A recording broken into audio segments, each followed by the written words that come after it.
കുറഞ്ഞ റേഞ്ചിൽ വരാവുന്ന വെഡ്ഡിംഗ് ബ്രൊക്കേഡ് സാരിയുടെ പുതിയ കളക്ഷൻസ് എത്തിയിട്ടുണ്ട് കേട്ടോ. നല്ല ഭംഗിയുള്ള ഡിസൈൻസ് ആണ് വന്നിരിക്കുന്നതെല്ലാം. ഓക്കെ,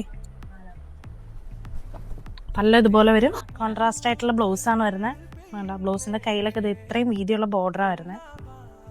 വൺ സൈഡ് വീതി കൂടിയ ബോർഡറും ഒരു സൈഡ് കുറച്ച് വീതി കുറഞ്ഞ മോഡലും കേട്ടോ വരുന്നത്. ഓക്കെ, നല്ല ഡിസൈൻസ് ആണ് കേട്ടോ. അതിൽ നല്ല കളർ കോമ്പിനേഷൻ ആണ് വന്നിട്ടുള്ളത്. ഓക്കെ, നല്ല ബോട്ടിൽ ഗ്രീൻ കോമ്പിനേഷൻ ആണ്. ഒരു പീച്ച് പോലത്തെ കളറിൽ ലൈറ്റ് പീച്ചാണ് കേട്ടോ കളറ്. നല്ല ഗ്രീനാണ് അതിൻ്റെ ബോർഡർ വരുന്നത്. പല്ലോയോ അതുപോലെ തന്നെ ബ്ലൗസ് ഇത് ഇങ്ങനെ വരും. ഇനി ഇതിനകത്ത് വേറൊരു ഡിസൈൻ വരുന്നുണ്ട്, കുറച്ചുകൂടി ഡാർക്ക് ആയിട്ടുള്ള ഒരു കളറാണ്. ഇതിലെല്ലാം വരുന്നത് ലൈറ്റ് ചാർട്ടുകളാണ് കേട്ടോ എല്ലാം. ഇങ്ങനെ വരും ബോഡി. പല്ലോ ഇതുപോലെയാണ്, ബ്ലൗസ് അതുപോലെ തന്നെ പ്ലെയിൻ വന്നിട്ട് കൈക്ക് വീതിയുള്ള ബോർഡർ. മെറ്റീരിയൽ വളരെ ലൈറ്റ് വെയിറ്റ് ആണ്, യൂസ് ചെയ്യാൻ നല്ല കംഫർട്ട് ആയിട്ടുള്ള മെറ്റീരിയലാണ്. ഭയങ്കര സോഫ്റ്റ് ആട്ടോ. ഇതിൽ ഒരുപാട് ഡിസൈൻസും കളേഴ്സും വന്നിട്ടുണ്ട്. കൂടുതൽ ഡീറ്റെയിൽസിനായിട്ട് താഴെ കാണുന്ന വാട്സാപ്പ് നമ്പറിൽ കോൺടാക്ട് ചെയ്തു.